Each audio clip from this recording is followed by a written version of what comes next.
Il s'agit d'une vaste opération d'assainissement de la ville de Kinshasa. Le lancement a été reporté à plusieurs reprises. Vu l'importance de la cérémonie, le président de la République avait tenu à la lancer personnellement. Félix-Antoine Tshisekedi a martelé sur le bienfait de la salubrité et du changement des mentalités à travers l'opération Kinbopeto.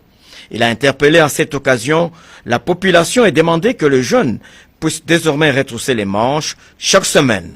L'État va mettre à leur disposition des moyens en vue de la propriété de la ville-province. Le chef de l'État s'est dit optimiste qu'avec un peu de bonne volonté, Kinshasa deviendra salubre.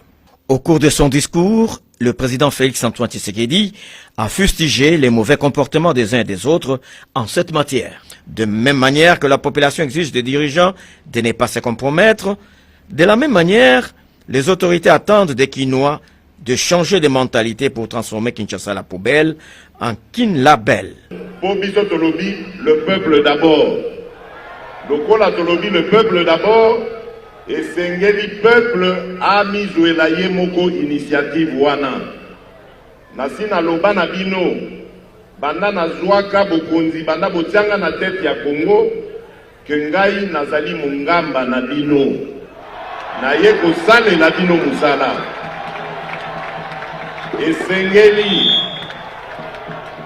Esengeli, ba ministre, ba député, ba bourgmestre, ba gouverneur, ba nyonso, ba zwa philosophie wana. Tozali bato misala ya peuple, toye kosala la peuple mosala.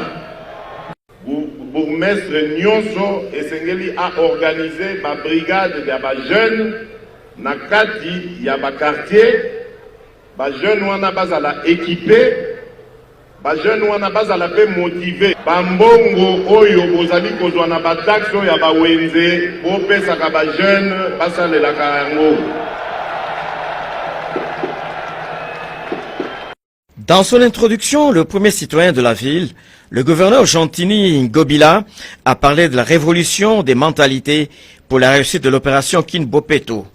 Le patron de la ville-province a promis d'engager des réformes profondes pour l'assainissement et le maintien de la capitale de la RDC en état de propriété permanente. Les Kinois, grands bénéficiaires, se sont déclarés satisfaits.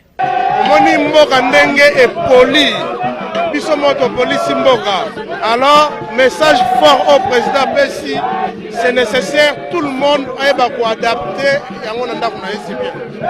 Initiative ma boko mi balé to yambiango alobi abeti sete na ba jeune et puis biso la génération fati ba jeune to telema pe to za sima ya gouverneur na biso Ngobila pe la sima président de la République. C'est un message très fort. Le président vient de veiller toute la jeunesse congolaise va se prendre en charge pour la Rotambusa Mboka na biso Congo. C'est vraiment un message très fort. Donc vive l'opération Kinbopeto et vive le président de la République. Comment le président a toujours un souci à la population parce que à l'ingité bana ya kin ba toujours na maladie ya ba chikungunya bimi oyo ya mwana lancé opération Kinbopeto pour que biso peuple congolais précisément ya Kinshasa biso moto prendre en charge pour peuple va venir na biso la commune na biso toyeba kolongola bosoto liboso lopango na biso ya mwana président alobi ye azali mongamba ya population. Bien-aimé peuple de Dieu, ma sœur, mon frère, Jésus-Christ est Seigneur. Que le Seigneur soit béni, soit loué. Voilà, on est là, c'est Cléboa original. Notre Dieu est accepté sur Cléboa original pour parler de l'Éternel. Parce que les enfants de Dieu, nous sommes en train de se demander, de se poser beaucoup de questions. Qui nous a vendus? Qui nous a trahis? Oh, que Jésus revient bientôt. Moi, votre maman, voilà, le diable m'a utilisé pendant 19 ans. Et aujourd'hui, je suis une femme sauvée qui témoigne la gloire de Dieu. Voilà, bien-aimés, nous avons notre émission intitulée « À la recherche de Dieu ». Dieu nous aime. Jésus-Christ est Seigneur. Mais le monde est sous l'emprise du diable. Notre Dieu nous a demandé Il a dit, mes enfants, le monde m'appartient, vous m'appartenez, mais attention, le monde est sous l'emprise du diable. Celui qui est né de Dieu ne pêche point pour que les malins ne le touchent pas. Nzambalingi biso, bandeko boko landa boyoka. Nga mama na bino na parlaka 30 minutes et téléphone ouvert. Boyoka makambo ekoleka na kati ya monde, surtout awa na kati ya diaspora. Boyoka ndenge monde eza ya kokufa. Bandeko babolingo, Jésus-Christ Seigneur. Bientôt émission na biso. Zamba pambola grand prêtre. Puisque andimi ko yamba Christ na kati ya Cléboa original. Tozo bande émission na biso. Bientôt, na sengi karabino bala na Zambédie fait grâce aux humbles. Boyoka. Tu ne peux pas combattre l'ennemi si tu ne le connais pas. On cherche la délivrance partout dans le monde. L'imposition des mains, Basanzi Sabiso, Missouni, Bakoba, Magorodo, Maladi. Non, bien aimé. Biso moko mitekaki toyoka makamdeni nezoleka nana mingi akoloba te bino mo boyoka nini oyo zabola azosala na kati ya bala na Nzambe nani pirio na nzela kosala basuki kokata manzaka bandeko boyoka na nzela bakamaradi na kati ya ndako koyamba boyoka bandeko babolingo mingi akoloba ezali te boyoka makambo minene ndeko na bino César Ngadi 5 minutes avec César Ngadi alande yango 3 mois lekeliye alibi mama ifo likambo batu bayo kango na kati ya mukili bayeba po mutu soka yebi manevre diable ako yeba ndenge na kotambola donc abanda kotambola na keba yango na bande ko ba pire biso banyokoli biso nga mama na bino na ko sala mutu mabete soka za pire ngaite que le Seigneur vous bénisse bientôt. Donc vous allez suivre notre émission intitulée À la recherche de Dieu, mais thème nango ekozala comment le diable affecte, comment le diable détruit le monde. Que le Seigneur vous bénisse. Merci, bye bye. Sepela TV et yena makambu ya sika lisusu. O ba chaîne ya France eza na kati. Ba chaîne ya Congo eza na kati. Ba chaîne ya Londres eza na kati. O ngomona makambu ya politique ya sika. O parti AA eza na kati. O parti BB. O CFAIO eza na kati ya Sepela TV. Bouquet comme ya muke boye. O tina poche voyager nango keno partout lingi. Na bouquet no ya Sepela TV. Sepela TV. Mais ma biso n'engozo mais ma biso wana 4K. Machine ma daka. Sepela TV. Bienvenue dans le monde de Sepela TV. Sepela TV est le décodeur qui vous permet de suivre les chaînes du Congo en direct de la diaspora.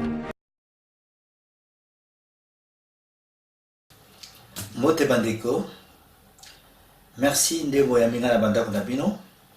Tomanda désormais kokutana na cadre ya émission Oyo Tolobe la santé. Bon, nga komo nanga Jean-Paul Djamba. Don naza Ndeko Nabino. Don naza na poto depuis Bambula Ebele.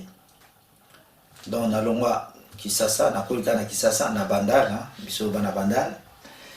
Banda na longwa na yapoto musala musuna salakate na zakaka na bopito. Donc l'hypertension, le cœur est une pompe musculaire qui propulse le sang sous le réseau d'artères. Engol banini motema na biso ezali pompe et un muscle et akani tilikofi motema muteno so ali tilikofi na ye. Sikoyo motema wana musala na ngoya nini ko poussa ko tindika makila ya propre na bamisisa minene la diabète eza sécrété na moko ya eteni ya nzoto o babengi pancréas ou pancréas yango ezo sécrété entre autres ba hormone mibale o babengi insuline. Musala ya insuline eza nini eza soki olie yango ezo réguler ezo tia donc soko lié et sécréter et produire insuline pour équiter ça. Auto ya sukali etali AVC. AVC eza nini accident vasculaire cérébral. Bon, on va expliquer bino la mukuse. Ezali accident oyo ekoya à tout moment. Eza brutal. Siko V etali makambo ya vaisseau, ba vaisseau ezali ba artère, ba veine, o ezana cerveau.